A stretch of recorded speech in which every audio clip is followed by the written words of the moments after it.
نبی پاک صلی اللہ تعالی علیہ وسلم کی زندگی میں بہترین نمونہ عمل ہے، بہترین۔ اگر کوئی شخص ایک خوبصورت ترین زندگی ترتیب دینا چاہے اور وہ محسوس کرے کہ زندگی باوقار بھی ہو، حسین بھی ہو، سکون والی بھی ہو، اور زندگی اس طرح کی ہو جس میں میری وجہ سے کسی کو تکلیف بھی نہ پہنچے، اور زندگی اس طرح کی ہو کہ میری وجہ سے کسی کا فائدہ بھی ہو جائے، اور زندگی اس طرح کی ہو کہ میرا وجود بیکار نہ ہو، میری صلاحیتوں کو زنگ نہ لگے، میں کچھ کر جاؤں، کچھ کر گزروں، زمانے کو کچھ دے جاؤں، ملت کے لیے، قوم کے لیے، وطن کے لیے، مذہب کے لیے، دین کے لیے، عقیدے کے لیے کوئی خدمات سر انجام دے جاؤں، میں کچھ نظریات میں بلندی پیدا کر جاؤں، میں کچھ کر جاؤں۔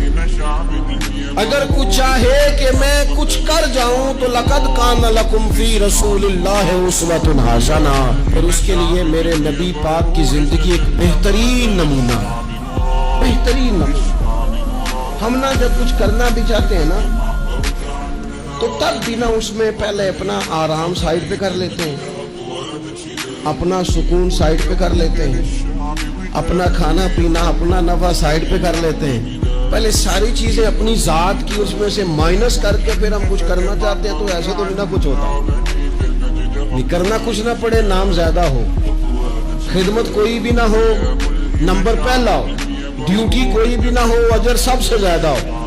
باتوں کے ساتھ جو لوگ پلاؤ پکاتے ہیں وہ زیادہ گھی ڈالنے تو خرچہ کوئی نہیں آتا، مسالہ جات مہنگے استعمال کریں، باتوں سے جو پلاؤ پکانا ہے۔ اور اگر کسی نے عملہ آنا ہے تو پھر تو میرے بھائی یہ شہادت گاہ الفت میں قدم رکھنا ہے۔ لوگ آسان سمجھتے ہیں مسلمان ہونا۔ آپ تھوڑا سا اس آیت مقدسہ کا پس منظر سمجھیں گے۔ یہ آیت نازل کب ہوئی؟ یہ آیت نازل ہوئی ہے غزوہ خندق کے موقع پر۔ سارے عرب قبائل جمع ہو کے یک بار کی انہوں نے حملہ کر دیا مدینہ طیبہ۔ اور زمینی حقائق یہ ہے، اندر کی صورتحال یہ ہے کہ یہودی جو بڑی دیر سے معاہدہ کیے ہوئے تھے مسلمانوں کے ساتھ، انہوں نے معاہدہ بھی توڑ دیا۔ منافقین مدینہ طیبہ میں جو بڑا اظہار کرتے تھے ظاہری جملوں اور لفظوں کے ساتھ، وہ پیچھے ہو گئے۔ قحط کا زمانہ ہے، معاشی حالات بھی بڑے سخت ہیں۔ اب ان حالات میں سارے کا سارا عرب کفر جو ہے وہ جمع ہو کے آ گیا۔ اب حضور نے ان کے خلاف کھڑے ہونا ہے۔ صحابہ کو جمع کیا گیا، مشاورت کی گئی، اب کیا کیا جائے۔ حضرت سلمان فارسی رضی اللہ تعالیٰ عنہ نے مشورہ دیا کہ یا رسول اللہ صلی اللہ تعالیٰ علیہ وسلم، ہمارے علاقے میں یوں ہوتا ہے کہ جب اس طرح کا معاملہ ہو تو خندق کھودی جاتی ہے، اس میں آگ جلائی جاتی ہے اور پھر دشمن سے مقابلہ کیا جاتا ہے۔ اب خندق کھودنی ہے اور اتنی بڑی کھودنی ہے کہ گھوڑا اس کو کراس نہ کر سکے، تو اس کے لیے بھی تو اسباب چاہیے۔ یعنی اندر بھی حالات اس طرح کے نہیں ہیں۔ جو مدینہ طیبہ کے اندر جو آبادیاں موجود ہیں وہ بھی سارے ظاہری طور پر ساتھ چھوڑ چکے ہیں، اور سامنے جو لوگ آئے ہیں وہ سارے جمع ہو کے یکبارگی آئے۔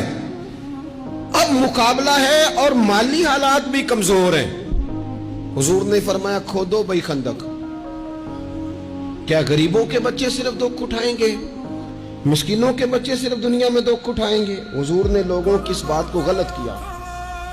جس طرح باقی لوگ خندق کھودنے میں مشغول تھے، اللہ کے رسول خود بھی مشغول ہو گئے۔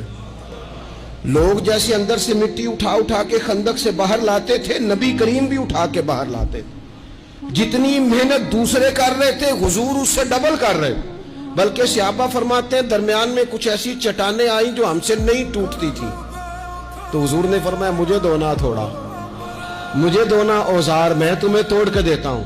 حضور نے باقاعدہ عملاً اس میں کام کیا۔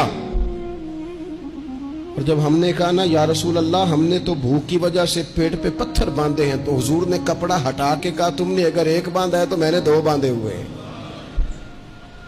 عملاً حضور نے حصہ لیا۔ ایک مہینہ پورا مدینہ طیبہ کا محاصرہ کیے رکھا کافروں نے، اور کڑاکے کی سردی، حالات اور طرح کے، ان سارے حالات میں یوں ڈٹ کے میرے رسول کریم نے مقابلہ کیا۔